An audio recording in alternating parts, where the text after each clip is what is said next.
ऊपर वाले ने अपनी मोहब्बत के सदके में हम सब के लिए ये धरती बनाई थी, पर मोहब्बत के दुश्मनों ने इस पर लकीरें खींच के सरहदें बना दी।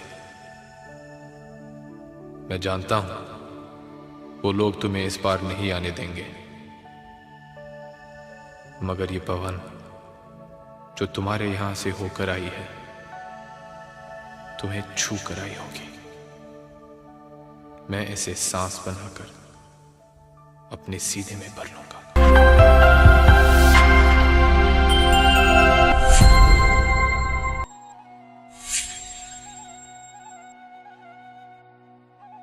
टे ॾींहं अक़वाम मुतहदा पारां जारी कयल हिकु बयान में चयो वियो आहे त पनाहगीरनि जूं ॿ ॿेड़ियूं लिबिया लॻ भूविट समुंड में ॿुॾी वियूं आहिनि।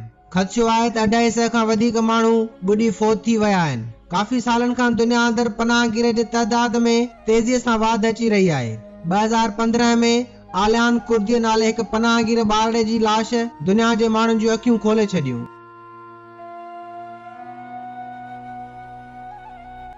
हिन वक़्तु इंसानी हक़नि जे तंज़ीमुनि मुताबिक़ दुनिया में लॻभॻ 6 करोड़ पनाहगीर मौजूद आहिनि। पनाहगीरनि खे अंग्रेज़ी ॿोलीअ में रिफ्यूजी चयो वेंदो आहे। पनाहगीरनि जी तारीख़ एतिरी वसी आहे जेतिरी हिन धरतीअ जी। हज़ारे सालनि खां माण्हू मुख़्तलिफ़ वक़्तनि ते पनाह जी ॻोल्हा में रहिया आहिनि,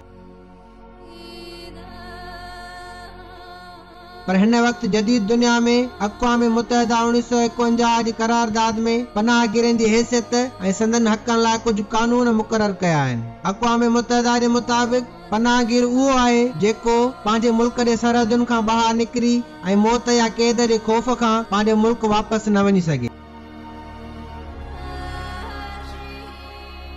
उन मौत या क़ैद जो सबब संदसि मज़हबी ऐं सियासी ख़्याल कंहिं तंज़ीम सां वाबस्तगी वग़ैरह थी सघे थो। हर पनाहगीर जी कहाणी मुख़्तलिफ़ आहे। हू केतिरनि ई ख़तरनि खे मुंहुं ॾेई पोइ कंहिं महफ़ूज़ मंज़िल ते पहुचनि था, पर उन्हनि जे सफ़र जे बारे में ॼाणण खां अॻु हिकु ॻाल्हि सम्झण जी आहे त पनाहगीर ऐं लॾ पलाण कंदड़ में फ़र्क़ु आहे।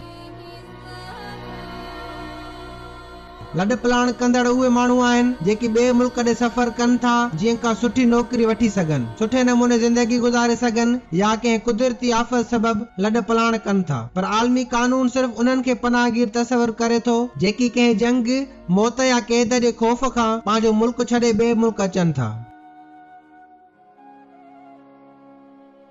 पनाहगीर जो सफ़र इंतहाई भयानक तसवर कयो वेंदो आहे। उन्हनि वटि सफ़र करण लाइ गाॾियूं या जहाज़ न आहिनि, न रहण लाइ टेंट ऐं खाइण लाइ मानी, छो त पनाहगीर तकड़ में पंहिंजी धरती छॾनि था ऐं उन्हनि खे को सामान खणण जो मौक़ो ई नथो मिले। जीअं त पनाहगीर अक्सर पंधु या समुंड ज़रिए सफ़र कंदा आहिनि ऐं जेकी सोन या पैसो तकड़ में पाण सां गॾु खणंदा आहिनि उहे उन्हनि माण्हुनि खे ॾेई छॾींदा आहिनि जेकी उन्हनि खे कंहिं मुल्क में पहुचाइण लाइ सहूलियत मुयसर कनि, ऐं उहे स्मगलर लॻभॻ पनाहगीरनि खां हर शइ वठी पोइ बॉर्डर पार कराईंदा आहिनि। केतिरा ई पनाहगीर पंहिंजे खानदान समेत जलावतनी इख्तियार कंदा आहिनि, पर अक्सर पंहिंजे प्यारनि खे ॾुखी हालतुनि में छॾे उन उम्मीद सां अकेला रवाना थी वेंदा आहिनि त हिकु न हिकु ॾींहुं हालात बहितर थींदा ऐं हू पंहिंजे प्यारनि सां ज़रूर मिलंदा।